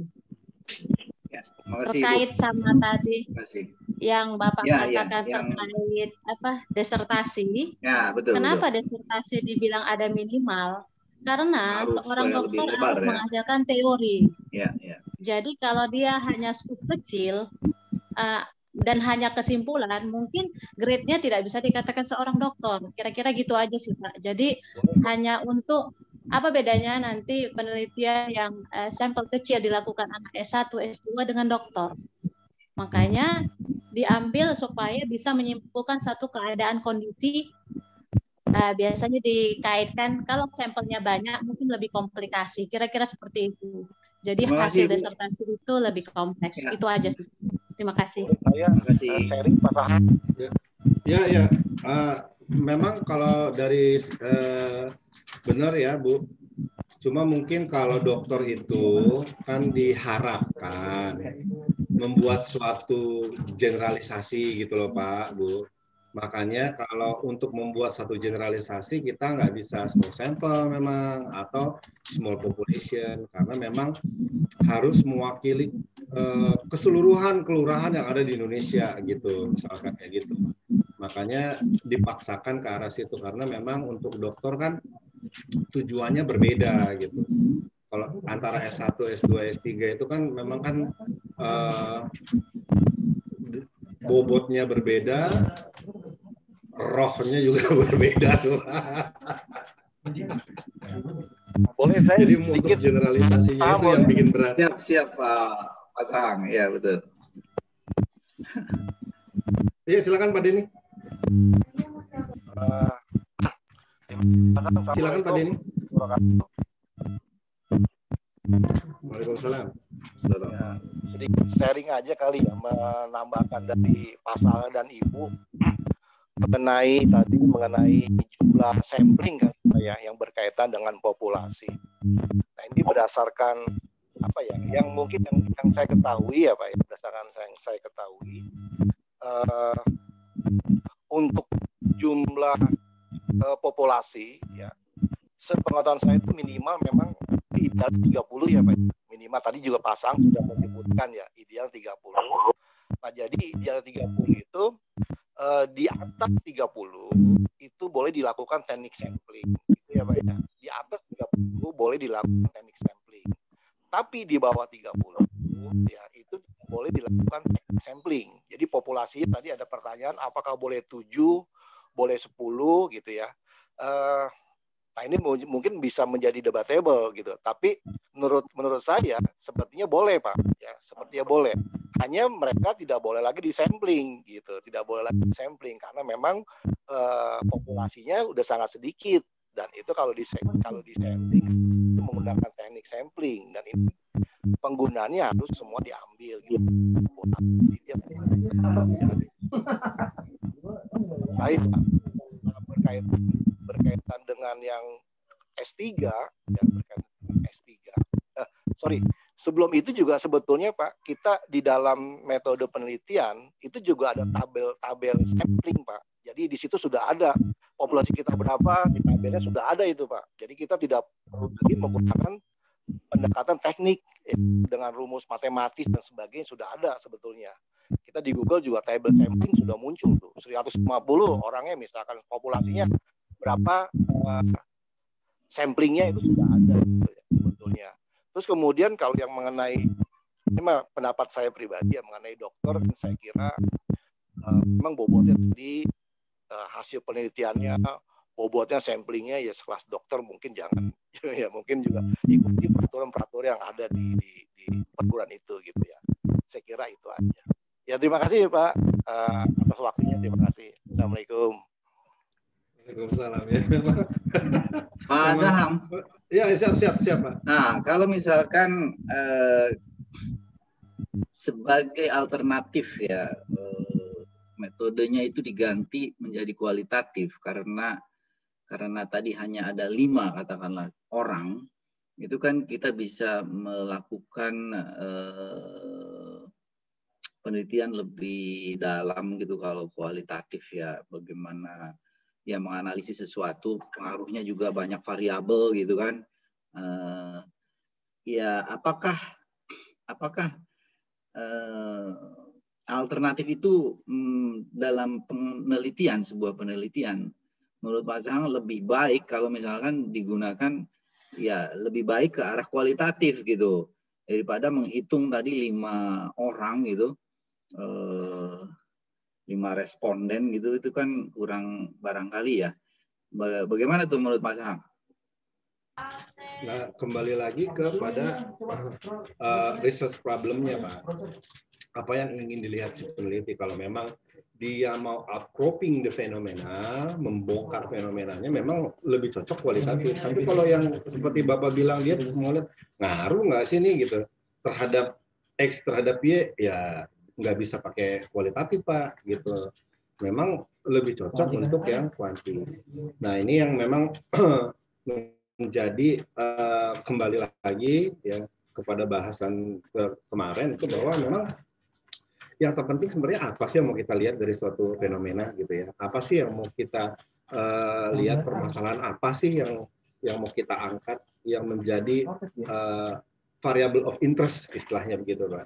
Ya, saya ngerti. Cuman maksud saya apa lebih supaya hasilnya tuh bisa lebih ini ya, kita rekomendasikan, bukan kita rekomendasikan, maksudnya kita pakai alternatif yang kualitatif saja tuh supaya apa ya lebih dalam dari 5 orang itu. Kalau ya betul kalau untuk pengaruh ini terhadap ini, tapi di kualitatif pun bisa sebenarnya kan kita meneliti ini tuh faktornya jadi lebih banyak gitu. Oh boleh, kalau memang ya makanya saya bilang tadi Pak, jadi research question-nya, research problem-nya agak sedikit dimodifikasi tuh Pak kalau kayak begitu. Ya. Bisa aja, tapi dimodifikasi untuk research. Jadi misalkan lebih kepada membongkar fenomenanya dilihat dari sisi faktornya mungkin atau apanya. Untuk kualitatif bisa aja. Tapi ya sedikit dimodifikasi lagi tuh untuk yang research problem.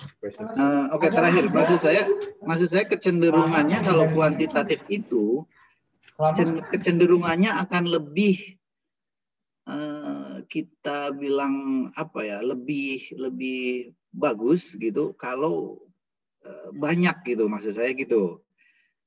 Kalau sedikit ya lebih baik ke kualitatif gitu. Kira-kira begitu nggak ya?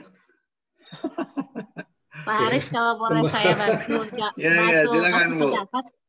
Iya, jadi sebenarnya kuantitatif ataupun kualitatif itu sebenarnya bisa menunjukkan kekuatan hasil penelitian. Jadi tidak ada yang lebih baik, itu tidak. Sebenarnya semua baik gitu ya, kuanti atau kuali. Hanya saja cara penyajiannya berbeda. Kalau Bapak di kuantitatif, pertanyaannya nanti akan muncul apa pengaruh, apa.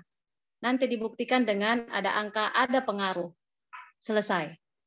Nah, kalau kualitatif, itu yang muncul bagaimana, mengapa. Pertanyaannya yang 5W itu atau plus 1H itu. Jadi, apa namanya? Iya, Bu. Jadi pengaruh apa terhadap apa. Kalau dilakukan kepada 3 orang, 5 orang, itu yang saya permasalahkan, Bu. Jadi rasanya kalau kuantitatif itu lebih cocoknya untuk yang cukup banyak, 30 ke atas lah minimal gitu, supaya perhitungannya itu lebih enak gitu loh Bu. Itu Ya, kalau memang Bapak lebih nyaman dengan tadi misalnya, saya nggak pede deh kalau misalnya angka yang kuanti itu kecil dan sampelnya bukan sampel namanya, totally semua dipakai. Iya, populasi. Jadi bukan lagi sampel, jadi populasinya dipakai sebagai bahan penelitian. Nah, itu sebenarnya tidak menyalahi, tapi kembali lagi, selama memang tujuan penelitian Bapak tercapai, mau pakai cara kuanti ataupun kuali, nggak ada masalah, Pak. Jadi itu aja intinya. Bagaimana Bapak dengan PD-nya untuk menyajikan hasil penelitian itu dan bisa dipahami oleh orang, dapat apa kesimpulan dan apa rekomendasi Bapak. Itu aja sih. Iya, betul. Makanya kan kembali lagi ke perbincangan kita di awal.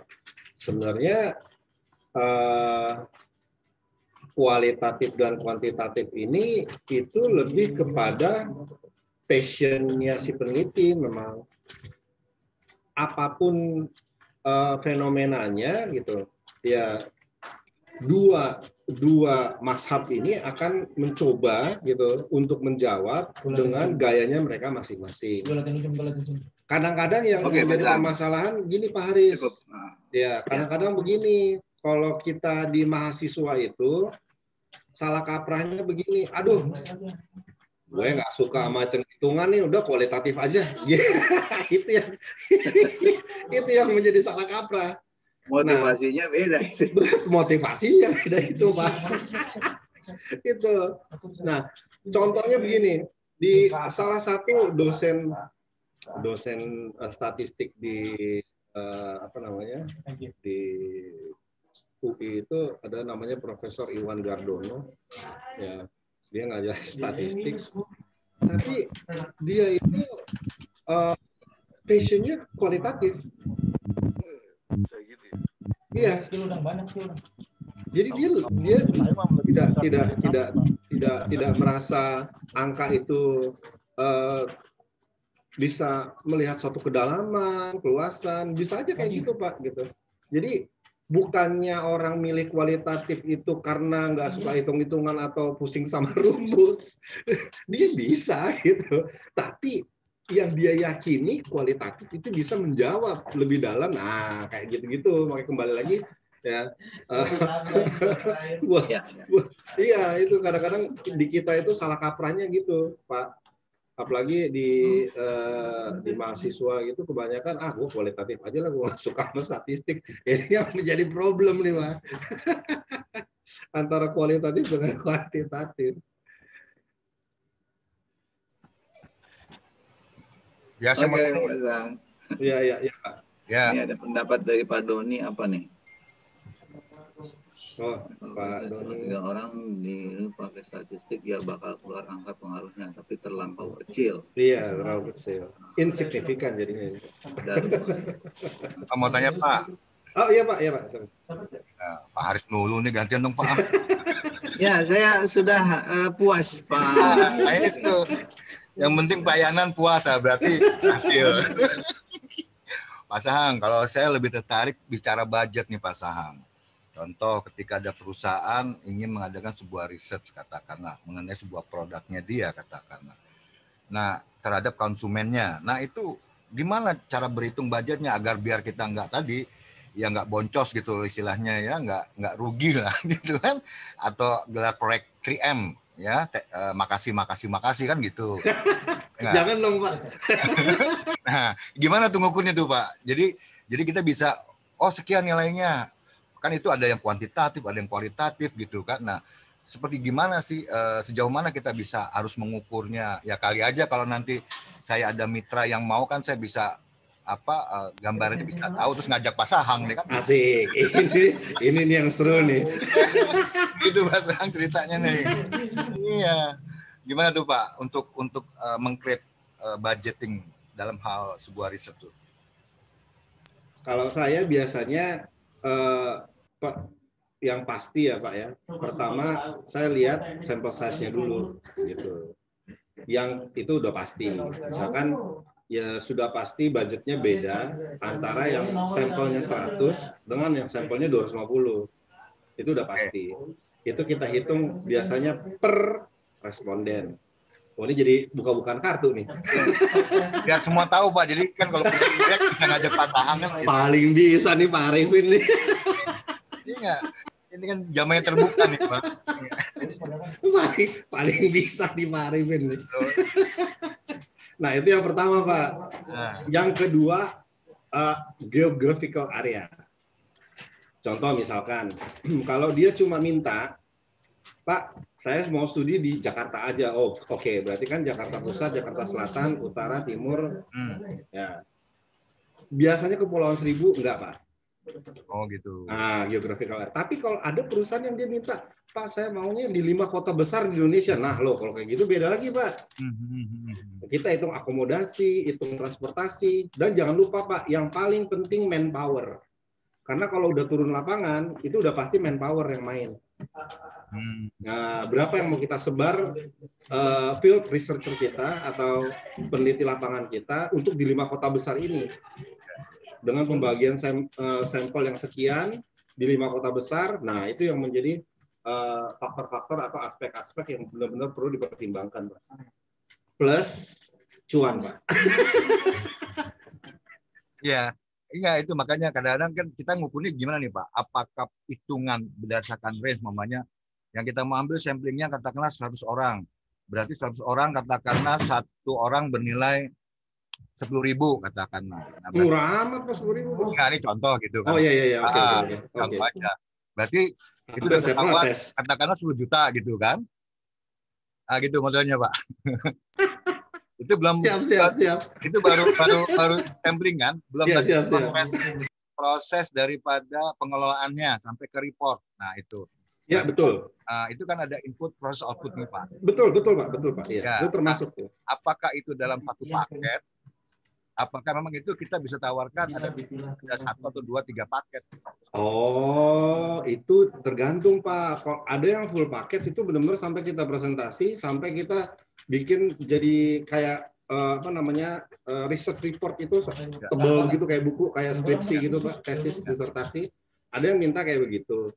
Tapi ada juga yang dia sebenarnya punya divisi R&D Pak di kantor. Oke. Yang dia perlukan cuman field researcher aja. Jadi kita cuma hitung manpower, akomodasi kalau ada 5 kota tadi ya. Nah, hanya itu aja. Tapi untuk pengolahan data apa segala macam sampai menjadi satu report, sampai menjadi satu sekumpulan suggestion gitu, saran yang untuk masukan apa input ke dalam perusahaan, wah itu enggak, itu mereka gitu. Jadi macam-macam Pak. Jadi ada paket hemat gitu Pak. Paket paket hemat ya. Nah terus ideal data nih Pak. Ideal data itu yang katakanlah survei ya. Itu biasanya berapa banyak? Kayak tadi kan Pak Aris bilang 7 ya kan. Apakah minimal ada harus 100 nih yang kita survei 100 orang katakanlah. Atau memang ada berapa gitu. Nah, itu kembali ya. Lebih banyak lebih bagus. Ya, itu kembali tadi Pak. Jadi kalau kita memang tahu berapa populasinya gitu. Misalkan contohnya dia punya cabang di berbagai daerah gitu. Nah, dia mau riset karyawannya, misalkan kan itu kan jelas N besarnya berapa populasinya. Nah, kalau kayak begitu, menurut saya sih tentukan aja pakai yang probabilistik Pak. Oke. Akan tetapi gitu ya, kalau misalkan gitu ya, konsumen dalam artian ini konsumen yang contoh mall Pak, saya pernah tuh mall satu untuk sekali itu kita nggak tahu secara pasti gitu Pak, nggak tahu secara pasti berapa gitu ya, berapa orang yang datang ke mall itu gitu, dalam artian dalam hari satu hari berapa, dalam 1 minggu berapa, dalam 1 bulan berapa, kita kan nggak tahu secara pasti Pak. Yeah. Nah kalau kayak begitu saya sih pakainya non probabilistik Pak. Jadi accidental sampling aja. Jadi orang yang datang ke mall itu disurvei gitu. Oke, kalau nilai budgetnya berapa kira-kira kayak gitu Pak? Terang aja langsung nih. Kisaran. Lumayan lah Pak. Bisa aja diparifin. Pulsa. Pulsa. Kalau pulsa kan kecil, Pak. Enggak maksudnya apakah 6 digit, ya kan 7 digit itu aja Pak, kita bicaranya digit aja lah. Paling bisa nih Pak Arifin nih. Pak Arifin cari margin aja nih mentang UMKM. Iya, gitu kita kan ada teman-teman yang hebat nih, setidaknya bisa saling kerjasama Pak, gitu harapan. Oh iya benar Pak, kalau itu benar Pak. Gitu. Gimana ini Pak Sang? Yang pernah Bapak ngalamin berapa mamanya katakanlah?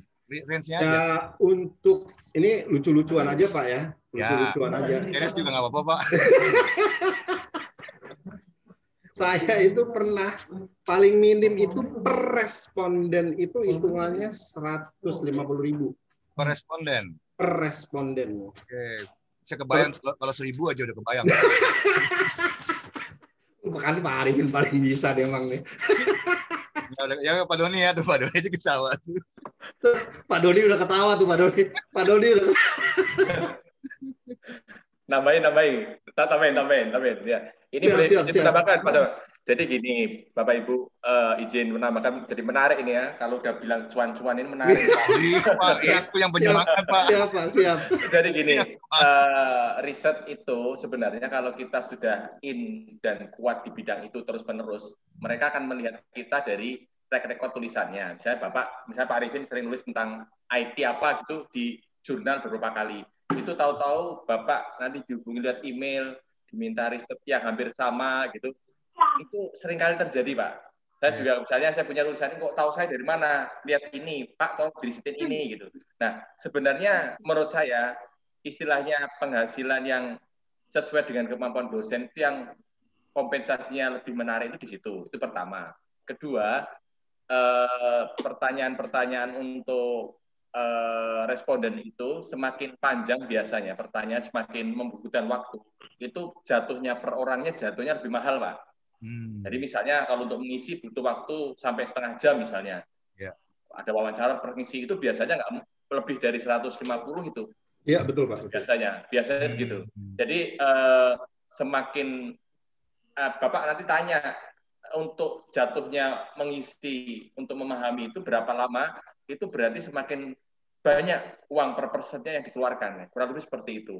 Nah jadi misalnya kalau Bapak biasa meneliti tentang IT misalnya, terus disuruh per respondennya pertanyaannya hampir 15 menit sampai setengah jam. Itu kalau 150 menurut saya, mohon maaf nih, bukan sok-sokan nih, kerendahan itu.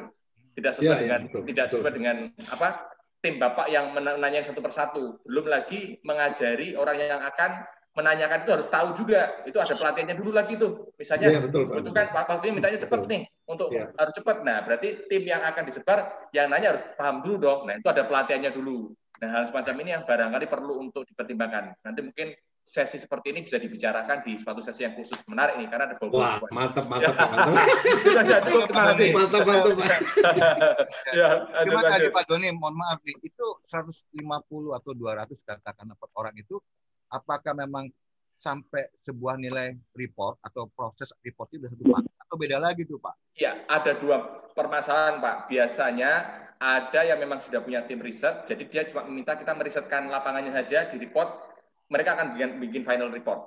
Tetapi ada juga yang maunya makanan jadi deh, nggak mau tahu makanan tersaji, beres. Berarti Bapak siap-siap tuh setelah dapat itu semua, Bapak kumpulkan, compile, didiskusikan, terus kesimpulannya apa? Contoh misalnya, ada sebuah les bahasa Inggris saja, itu tanya gitu, pernah tolong dong risetkan dokumen saya yang paling pas ya untuk masuk sini mana? Biar saya waktu memberikan waktu promosi orangnya tepat sasaran, kelas menengah kah? Kalau kelas menengah yang mana? Itu pertanyaan detail banget Pak. Nah kalau semacam itu mau nggak mau kan diriset tuh, misalnya dari LT, dari les-lesan apa, dicek kira-kira range-nya berapa. Nah itu kalau dia minta sampai final report, ya sudahlah, pasti digitnya seperti Bapak Sang tadi, masih lumayan tebel lah. Gitu. Nah itu bisa aja Pak Doni.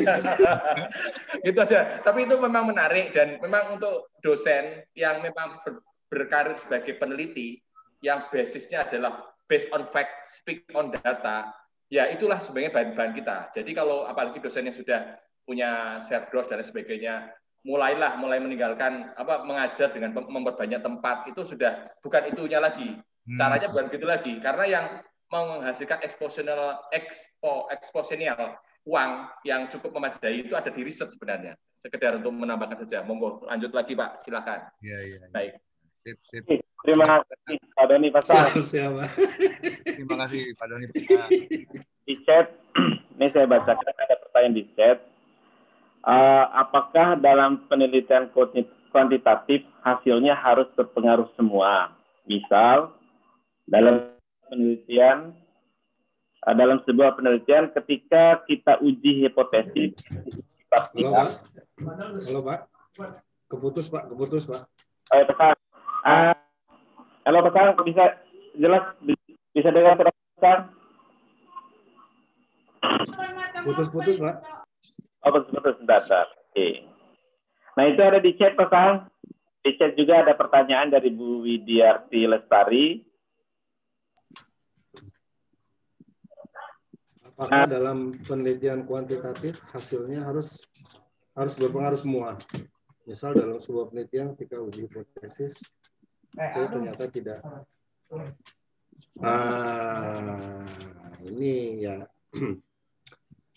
Ini sebenarnya bahan buat besok ya Bapak Ibu. Ya, sebenarnya nggak harus Bu, apalagi untuk yang multiple regression ya. Kalau untuk multiple regression justru memang kita dari sekian faktor itu kita mau lihat gitu. Mana yang signifikan, mana yang insignifikan. Nah, yang menjadi permasalahan adalah apakah kalau dia insignifikan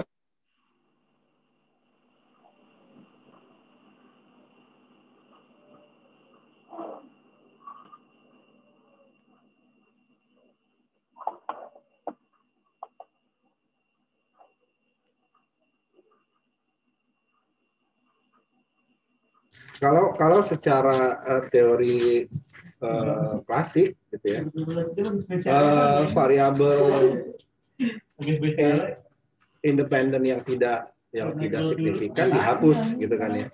Ya. Jadi kemudian diregresikan lagi variabel-variabel yang yang signifikan. Tapi, nah ini untuk bahasan di minggu keempat ini. Tapi, gitu ya. Ada kecurigaan, Bu. Ada kecurigaan bahwa satu variabel yang tidak signifikan tersebut, gitu ya, belum tentu karena dia tidak berguna atau tidak ada hubungannya atau tidak ada pengaruhnya sama sekali. Bisa jadi ini kecurigaannya gitu ya. Kecurigaannya adalah dia memiliki indirect. Nah, ini efek. Ini yang menjadi problem, Bu. Gitu. Jadi apa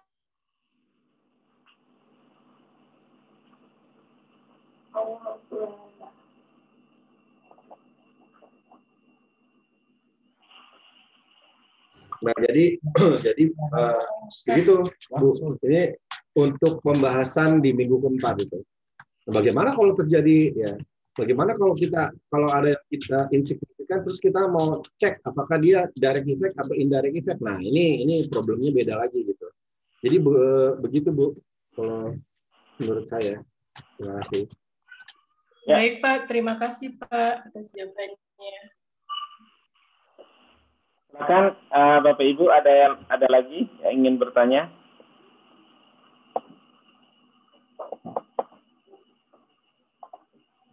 Nah, sebagai informasi saja bahwa minggu depan, insya Allah materi kita itu berkenaan dengan uji T, uji E dan sebagainya. Jadi kita akan mendiskusikan lebih detail di hari Sabtu depan tanggal 6 ya kalau nggak salah ya. Coba saya cek jadwalnya, ya tanggal 6 Maret. Nah, kegiatan kita berakhir tanggal 13 Maret insya Allah. Nah, mudah-mudahan Bapak Ibu bisa hadir terus di acara kita sampai tanggal 13 nanti. ya kita diskusi saja sebagaimana yang disampaikan oleh Pak Sahang. Ya silakan Bapak Ibu, ada lagi? Oke, Pak, saya mau tanya recordingnya nanti di share. Oh ya, sebagai informasi kepada Bapak Ibu sekalian bahwa recording yang pertemuan pertama yang saya sampaikan di awal itu ada di laptopnya Mas Pundi karena lagi WFH semua, jadi kalau di-upload di rumah Mas Pundi, kasihan Mas Pundinya. Nah, ini untuk recording yang sekarang masuk ke laptop saya langsung, dan kebetulan saya ada wifi tetangga, kan? Ada wifi di rumah, jadi bisa saya upload langsung di sini. Insya Allah nanti kalau di-upload misalnya jam 1 bisa Bapak Ibu cek di YouTube, nanti saya sharekan linknya. Ada lagi Bapak Ibu yang lain?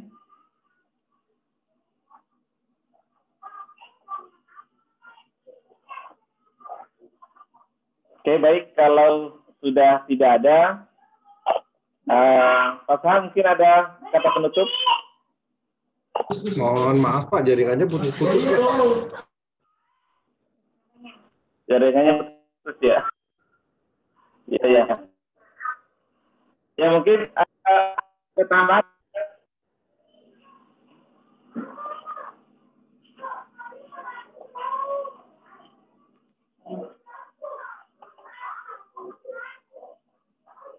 halo Pak Sahang.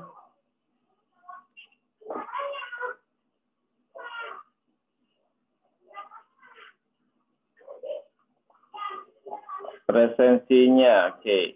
Dan untuk mengingatkan kepada Bapak Ibu untuk mengisi daftar hadir, karena sertifikat kita berpatokan pada daftar hadir. Mohon untuk mengisi dan memastikan Bapak Ibu sudah mengisi.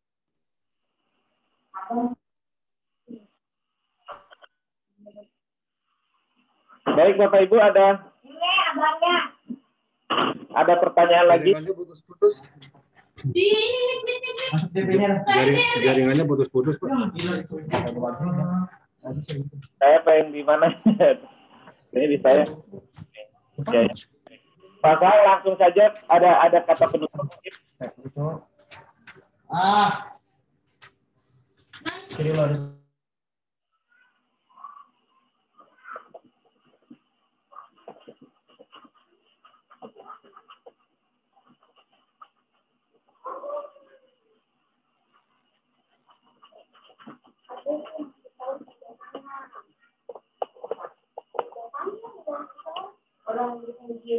Oke, baik Bapak Ibu, kita tutup acara kita pada JP1.